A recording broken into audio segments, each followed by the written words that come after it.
Hello, welcome to News English Night Radio and Television Station. Here comes our news today. The global minimum tax, effective from the beginning of next year, is the most important content in the action program to combat revenue erosion and global tax evasion with the participation of 141 countries. With a prescribed minimum corporate income tax rate of 15%, it will have a strong impact on the investment environment of countries with tax incentive policies lower than this level. Therefore, evaluating and promulgating new policies to attract investors in this context is essential. According to the Ministry of Finance, many foreign investors are currently enjoying special preferential tax rates of less than 15%. If the global minimum tax is applied, there will be 122 foreign investment corporations in Vietnam and a number of Vietnamese enterprises investing abroad that will be subject to a tax rate of 15% according to international practice.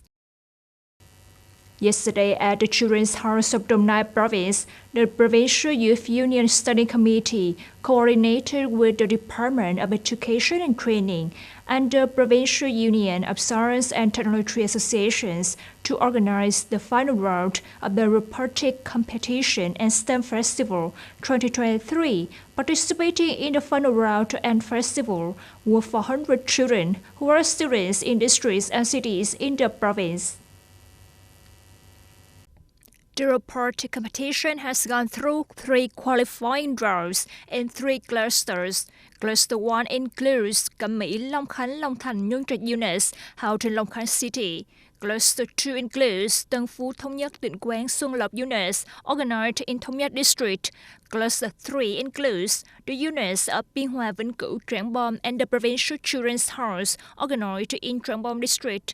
The qualifying round of the competition took place from November the 5th to the 19th, attracting more than 500 competent teams with the participation of 1,000 elementary and middle school students throughout the province.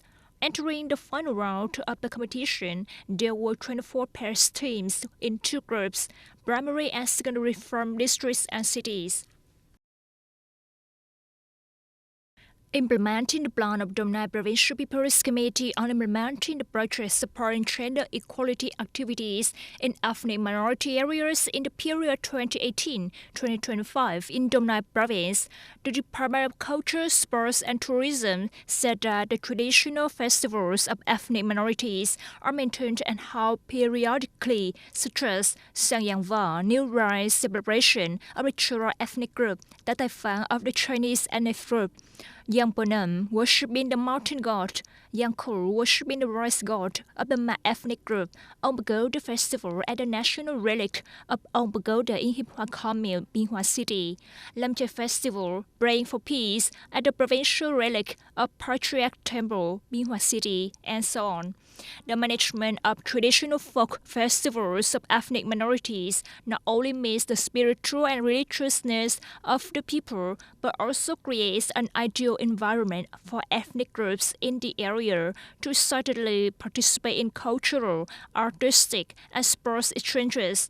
In particular, improving education on patriotic traditions, sense of responsibility, self-respect, and pride in preserving and promoting national cultural traditions, contributing to consolidating and strengthening the great solidarity bloc and honoring the cultural identities of NF groups.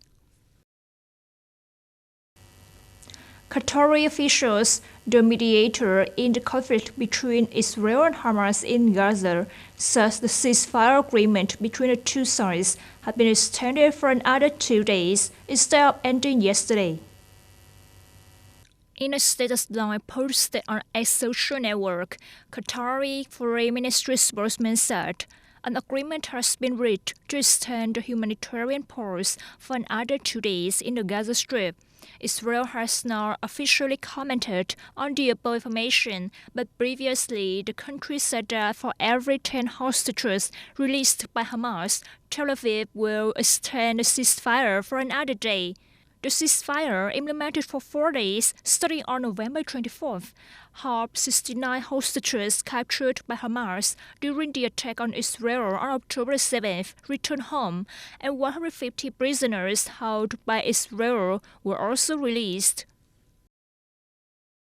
From the U.S., a White House official confirmed that Israel and Hamas have reached an agreement to extend the ceasefire. U.S. National Security spokesman John Kirby said, "Of course, we welcome that announcement. We expect the pause to last longer, and it will depend on whether Hamas continues to release hostages or not." However, Kirby said that the White House does not think any of the country's citizens will be in the group of hostages about to be released by Hamas. The U.S. said there are between 7 and 9 of its citizens being detained in Gaza. U.S. President Joe Biden on the same day thanked Israeli Prime Minister Benjamin Netanyahu, as well as Qatar and Egypt for facilitating negotiations. That's all for the news English for today. Thank you for joining us, and goodbye.